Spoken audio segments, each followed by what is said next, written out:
were you streaming? And I hope that your stream went well.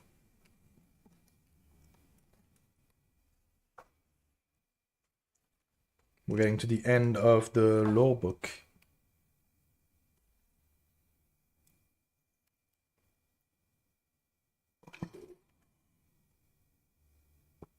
New Dragon Ball game. Nice. I didn't know there was a new one. Then again, I've never really been into Dragon Ball, so I don't really keep track.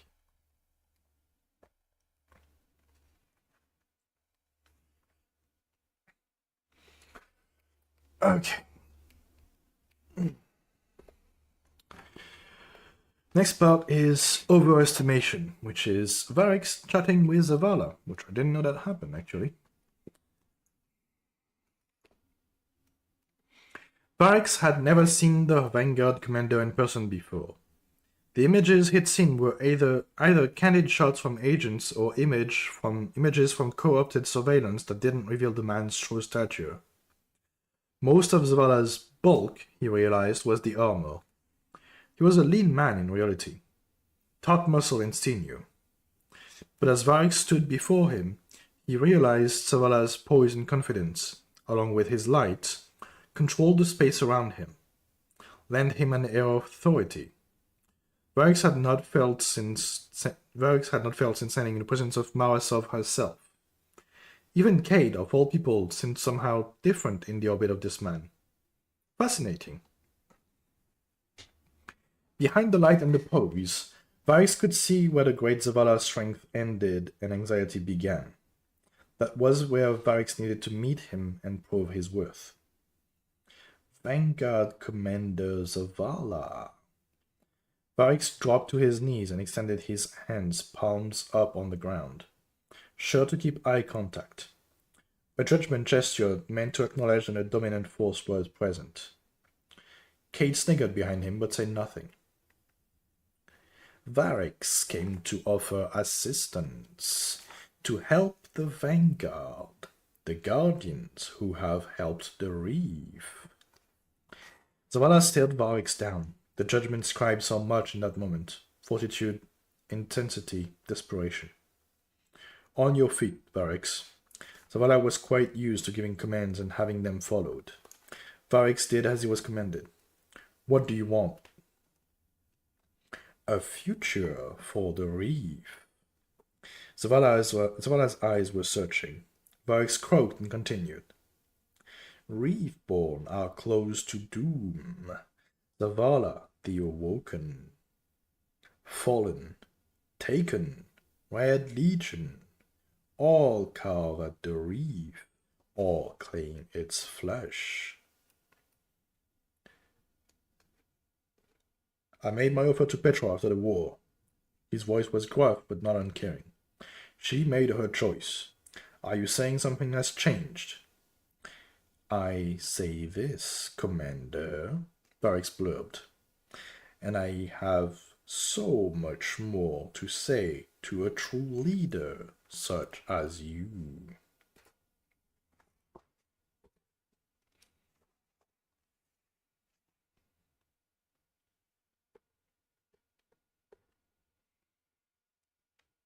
Okay, and next we have a part called Unknown Space, which concerns Varix and there's something else. Oh, I think it's 9.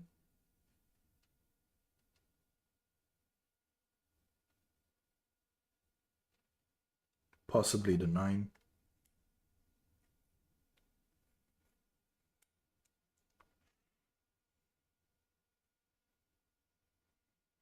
Either the 9 or it's the fucking witness. Not sure. Let's see. The light seemed to dance in blue over the horizon of unknown space, but all else was black. Tendrils seemed to grow with the light, where they were reaching from or stretching toward. He could not comprehend. Fear gripped Varix's mind. The paths before him were vast, uncertain, and for the first time in his life he could sense judgment turned inward.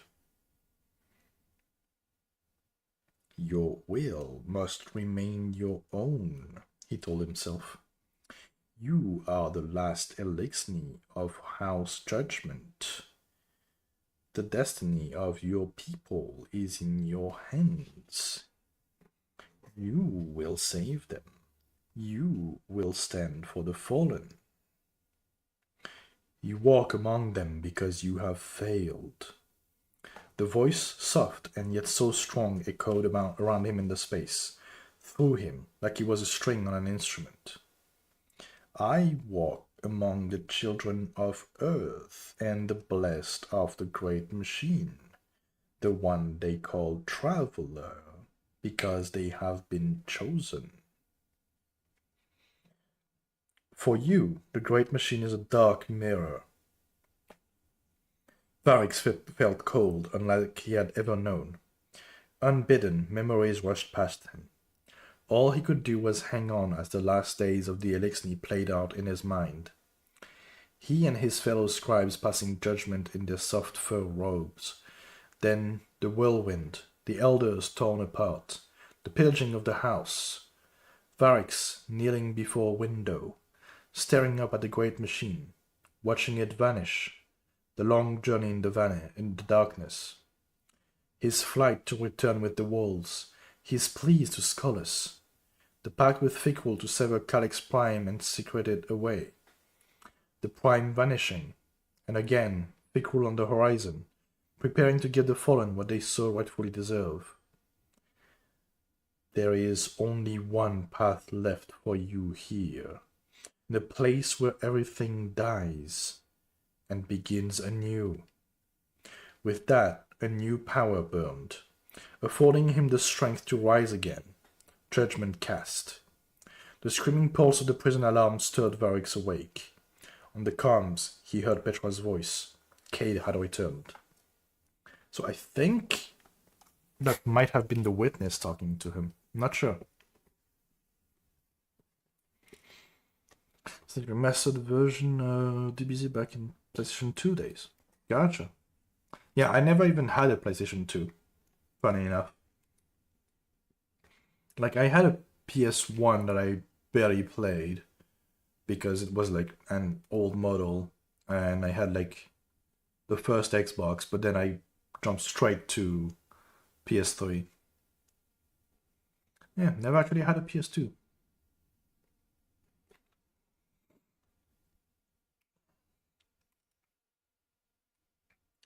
Next, we have a part called Two Cells. Petra called for not one, but 2 cells. Varix finished his ether, considering. Perhaps Cade had finally found Fickrul, and for that, Varix would need every drop of strength he could muster. His strides were long and slow as he allowed the ether to course through him, his posture growing taller and more commanding with each step. At the top of the massive Max Sec wing, his hands flew over the controls. He prepared the 2 empty cells and ordered extraction servitors into place, all the while reveling in the thought of the judgment of Fickrul. Finished, he stepped back and waited. Snarling, yelling, the prisoners entered the wing. One an elixir, Petra shoved hard into one of the 2 cryo cells. The fallen landed, weak, and Petra sealed the cell door. Varix was all too pleased to see the hulking, disgraced Fickrul, the lifeline of the scorned barons, his once trusted co-conspirator and great betrayer, seething as the extraction servitors whirred to life, sapping the heretical archon of his precious ether. Varix and Fickrul looked deep into one another's eyes, centuries of history passing between them in the space of a heartbeat. Fickrul laughed. Unnerved, Varix stepped away as Cade dragged a ragged humanoid figure, head bagged, face unseen. Cade unceremoniously tore off the hood and tossed the humanoid, an awoken man, into the open cell. "And stay there," Cade said. His jaw fell flat. On hands and knees, the stranger looked up at his captors to reveal a familiar mess of crow-black hair, blue skin, and piercing yellow eyes. Varix? It was the face of Aldrin Sov, brother to the Queen, Prince of the Awoken, and heir to the Wraith. Next part is called Reacquaintance, and it's a direct follow-up. Your Grace. Varix couldn't help but use the title, like a reflex. As he looked into the prince's eyes, he saw a fleeting shadow of darkness dance across their normal, ethereal golden glow. Varix looked back to Petra. Petra Venge. I do not understand. I know, it's...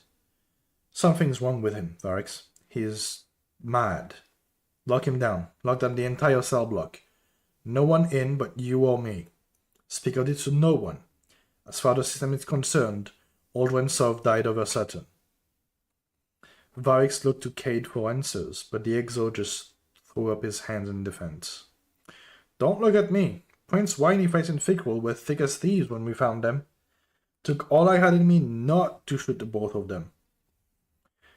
Petra nodded towards the now royal cell, and Varix, with only a hint of hesitation, sealed the hatch, locking Prince Aldrin in. Now, Varix, Cade said, smooth as ever, you let me know if Fickrell here ever comes up the arena. He and I have a conversation to finish. Of course, of course. Varix noticed Petra's gaze lingered a little too long on the prince's cell. He could see she was troubled, even ashamed. Petra saw him watching and composed himself back straight, all wrath. She met his eyes. He could still see her trouble, her shame. Varix, my friend, was that tenderness Varix heard in Petra's voice? He's changed. His eyes. She stopped herself. Reset. If he speaks, don't listen. He speaks lies. Terrible lies. And with that she walked away. Cade closed behind. The doors to the cell block slammed shut behind them. Varix stood there for a long, long time. For the first time in his life, he didn't know what the next step should be. Petra Venge and Aldrin Sov had long admired one another. There was an easiness about them when they were together, and a deep, if unspoken, affection. When the two of them joined forces in the field of battle, they were quick, effective, and dangerous. Theirs was a dance of death and woe to the foe who met them in open combat. Varix wondered for what crimes Petra would have Aldrin judge, and if he reopened the prince's cell, he wondered if Petra would have Varix himself judged. Varix knelt before Aldrin. We thought you dead, but you are in my care now, yes? His arms carefully brushed at the awoken man, probing but gentle. Aldrin blinked and looked towards him. Or rather, his golden eyes looked beyond him. Varix looked over his shoulder just to check. Of course no one was there. Sister, Aldrin croaked through dried, cracked lips. What's to become of us now?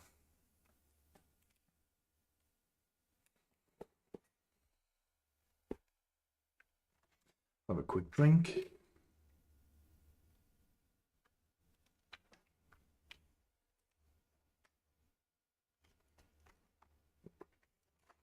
Let's see. Now we just have 6 pages to go. Well, 6 back to back, so 3 pages really.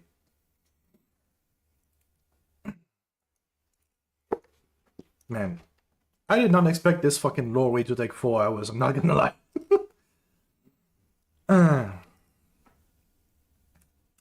Next part is called Revolution. The explosion of servitors snapped Varix away from the pull of the prince's words. He tried to move quickly, but one of his toes caught awkwardly on the grated catwalk, and he stumbled to the floor. He lifted his head to see the extraction servitors lying shattered and lifeless, hissing as ether evaporate wafted into the air. Varix rose, moving cautiously, slowly, uncertain who or what might be loose. He checked every seal of Fickrell's cell, then gathered enough courage to peer into the porthole. Fickrul was unaffected. If anything, he looked stronger than he did before. He stood there, glaring, a devilish grin plastered across his face. Does it find my ether bitter? He growled. Indeed, Varix could see that something was wrong with this ether. It was darker, tainted with something he could not identify. He tightened the seals of his mask as he examined the servitors' remains, fearing whatever they pulled from Fickrul could be toxic. He moved through the fog-like gas as if it was water. It didn't dissipate like traditional ether. It lingered, heavy and opaque. Varix stepped back to Fickrul's cell, activated the transmission mic. Fickrul Asali Akisorix, he seethed, using the high speak of judgment, hoping that Fickrul might still respect the oldest laws. Varix, you cling to judgment like rain clung to lies. Fickrul spat his words the way the houseless would. You are houseless. You are filth. Is this what you've done with Calix? Served the last prime to the taken? Is that the blood you now breathe? I think that was actually from Varix. Whoops. Anyway. Now it's actually Fickrul again. Ha! You still believe I have Calix? Fool. Calix abandoned us. But my ether is true. Fickrul is no longer enslaved to the machine's ether. But by the grace of the awoken father, I have evolved. Varg looked back to the prince's cell, still open. The awoken father. Varix ambled back to the prince. With each step, he heard more clearly. He saw Aldrin sitting up now, nodding, listening, peering into the shadows at something unseen. If ever there was a picture of malevolent insanity, this was it.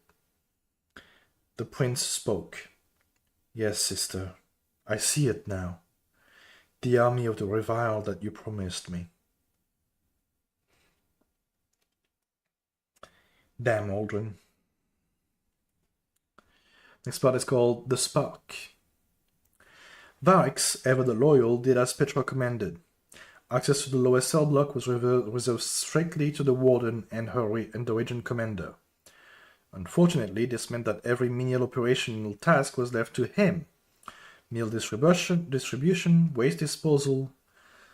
Between the 8 barons and the awoken prince, his new chores left him little time for judgment.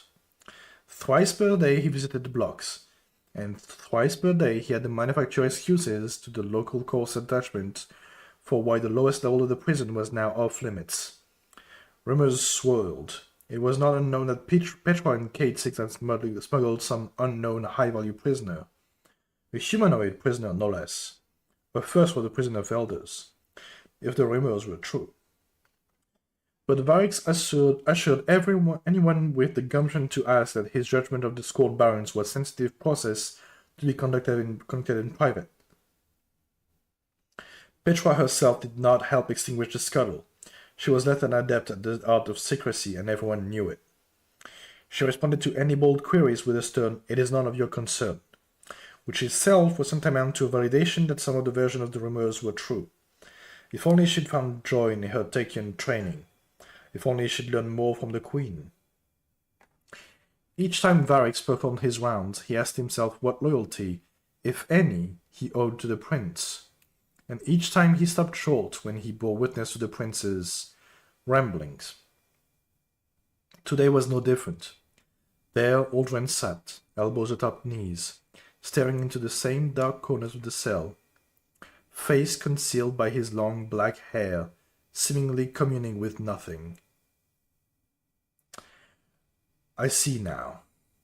Yes, that's good. So good. More listening, more nodding. Then that's what we shall do. And look, sister, he is already here. Aldrin fell into silence, visibly relaxing. After a moment, he looked back over his shoulder and through the porthole to meet Varix's eyes. Your Grace, Varix blubbled. Varix the Loyal, Aldrin smirked. Varix the Spark. Did you have something to say to me, or are you content to play the spying crow? And there it was again, that fleeting pass of inky darkness, that momentarily snuffs the glow of Aldrin's eyes. So Varix said nothing. Whether frozen in terror or simply at loss for words, he could not say. Aldrin leaned in, placed a finger against his lips, and spoke low. I have a secret for you, Varix. I know you want to hear it. Varix answered with a single, drawn-out, and ever so slight nod. Your Kell lives, Aldrin whispered. He leaned in a little closer and asked the one question Varix had never been able to answer. Do you know where your true loyalty lies, Varix? Aldrin didn't wait for a response. His eyes almost immediately darted over his shoulder, toward the shadowy corner that had become his obsession. Of course we can trust him, dear sister. He is the most loyal.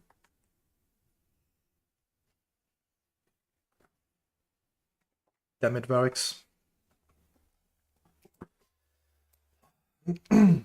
Next is called Chain of Souls. Varix admired his masterpiece, the improvised servitor chain that would finally reveal the secrets of his fanatical former friend. Unfortunately, Fickrul refused to talk of the past, to speak only of the future, or of Aldrin, his awoken father, who snatched him from the edge of death and awakened within him a power never before seen in the Elixni, the power over death itself, power to remake their people and thrive in a universe of light and dark that had both forsaken them and left them scorned. Varix knew these feelings all too well.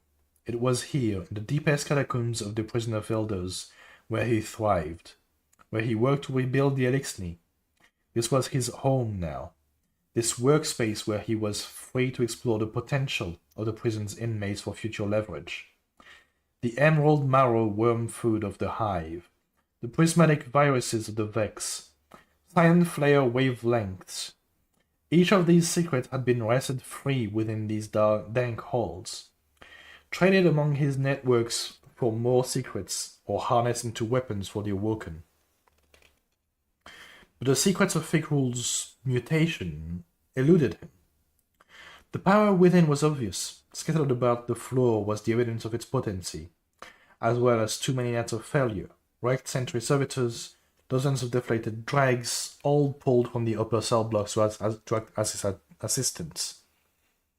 Whatever this cold, unnatural cocktail was that coursed through Fickrul, it could not be transferred or ingested like the ether his people needed to sustain their wretched lives.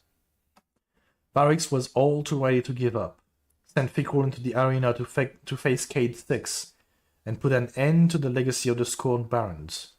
Until one day, during Varix's rounds, Aldrin spoke to him unprompted. There was a lucidity in the discarded prince's eyes, a clarity that didn't exist even before he disappeared over Saturn's rings. Aldrin gave Varix a fresh perspective. And so, the chain. It was a dangerous gamble, mingling Fickrul's polluted lifeblood with traditional ether. These servitors held 70% of Varix's own ether reserves. If this failed, well, it wouldn't be the first time Varix had risked everything and lost. Varix pulled the lever. The hum of the servitor chain crescendoed, but all he heard was the lingering echo of Aldrin's poisonous question. Do you know where your true loyalty lies, Varix? But if it worked, perhaps Fickrul could be cured. Perhaps, if what Varix suspected was true, and Fickrul's corruption was related to the prince's affliction, Aldrin could be cured too. Varix had said as much to Petra, but she refused to listen. You will not experiment on the prince. Our prince is ill. To keep him here, hide him from awoken eyes. Not right. Not right. I've made my decision, Varix. Varix's fingers flexed. Petra, the loyal, he sneered. Perhaps the rumors of Kamala Raya are true. Yes? Petra glowered. I will handle Aldrin. I will handle Aldrin. You will not touch him. She turned sharply on her heel and strode out. Varix hadn't seen her since. He devoted all his time to the servitor chain and to his private thoughts.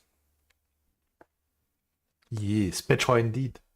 Which, one thing I just remembered, I don't know if you have plans, because I think in your campaign, I had called my character Aldrin's mother Travis, right?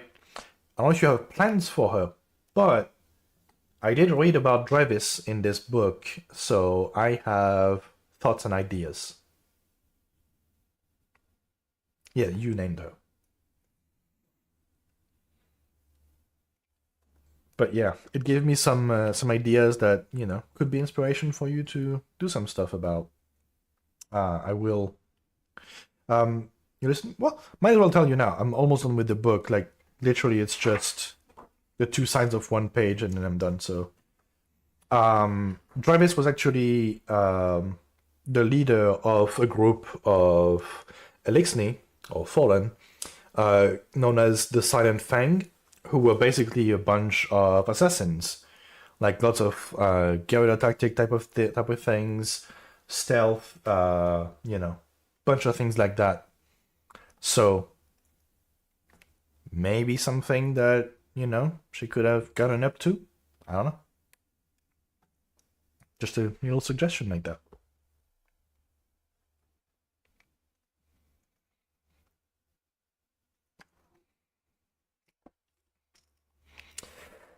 Okay, now we get to the last part of the book.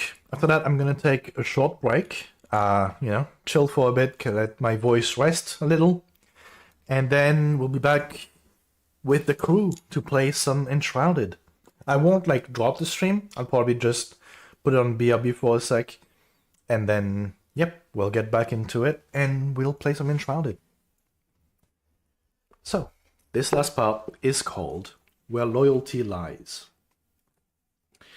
Varix's experiment succeeded, but not how he expected. Ingestion of the etheric concoction still resulted in fallen death. It was not by any means a life-sustaining substance. It was, however, a life-giving substance. Though the dark ether lingered like a heavy fog, it also seemed to reach out towards empty vessels.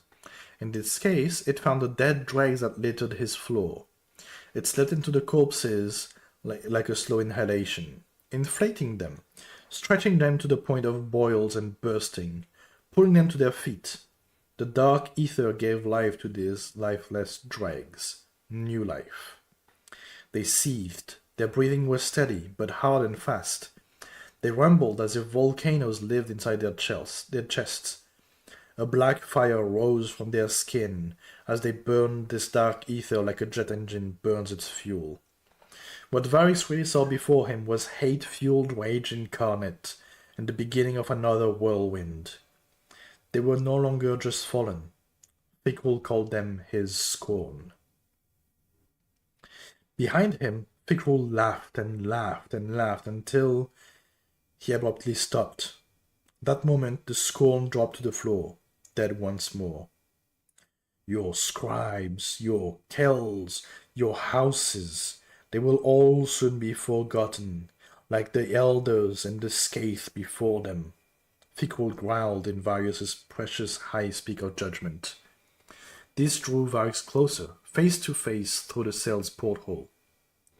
Fikrul turned his ear upward, listening, brought his attention back to Varys. Father says... The pause hung heavy in the air. Father says you know where your true loyalty lies. The fanatic stepped back from the porthole and waited. Loyalty. True loyalty. He expected a memory of Mara to appear in his mind, but instead he found himself thinking about the prophecies of House Rain. Kell of Kells. Days later, Varix performed his duties for the last time. He visited Central Control, ran a test sim on the security systems, made some adjustments based on the results, revised and signed off on the daily roster rotations. Finally, he had a private conversation with the prison's sole remaining high servitor. The prison of elders would not go without a warden. He did not speak to Petra. By the end of that day, the prison of elders descended into chaos. Your time will come, Varix. Aldrin sits in his favorite spot, gazing his favorite direction. She told me so. She has but one last wish for you. No, your grace. Varix's voice was gravelly with emotion. It is I who has one last service for you. Varix left before he could change his mind. A klaxon blared. The voice of the prison high servitor echoed over the loudspeaker in Varix's voice. Security system malfunction. Emergency shutdown and reboot commencing. The place dropped momentarily into darkness, but emergency lighting quickly illuminated the cell block. All around him, alarms sounded. Warning lights flashed. Pneumatics hissed, and cryogenic fluids evaporated to fog as the cryocells lining the cell block began to open. Varix moved as quickly as he could toward the exit, not bothering to look back, for he knew what he'd see. The scorned barons and Prince Aldrin were free, as was every single resident of the prison of elders. Varix slipped out, under cover of prison anarchy, through the same secret passage in which Petra and Cade had smuggled Prince Aldrin. There, a ship waited, loaded with the prison's ether stores. As he walked, he made 2 recordings to be sent out by the prison's relay once he was away. For the first, he disabled his voice synth and began, in the deep resonance of high speak, to give commands. He did not know how many would answer Judgment's call, but he had to try. For the second, he turned his voice synth back on. They call me Betrayer, I who was most loyal. They do not think I hear the words bug, insect. He paused. Fallen. Up long strides, fast now, along the ramp into the ship, toward the bridge. A vandal in wolf colors saluted him as he passed. I hear the words. House of Judgment always hears. No choice. To keep the houses together. He paused again as he reached the bridge of his ship. Judgment always hears. The great machine stood in judgment. Elixni fell to fighting, fell to hate. Emotion caught in his voice. Cannot stomach this hate. As he spoke, the ship's engines rumbled to life. On the screens, Varix could see explosions resonating through the prison. His former chargings running rampant. His ship passed through the base barrier and began to move off. Nowhere else to go. No one else to be here. He drew himself up to his full height. And so I become Varix, the Kel House Judgment envoy to the Elixni people. No choice, he repeated, chuckling deep in his throat. His voice was calm. Elixni must rise, yes. And that's the lore read, part 2. That took a while longer than I expected, honestly. I did not expect this to last long enough. I was thinking like maybe an hour and a half, 2 hours it'd be done. No, that took a while. Damn. But let's see. I gotta pull this back into Discord, and I'm gonna prep right now for when I get back after the break. Where is my webcam? There it is.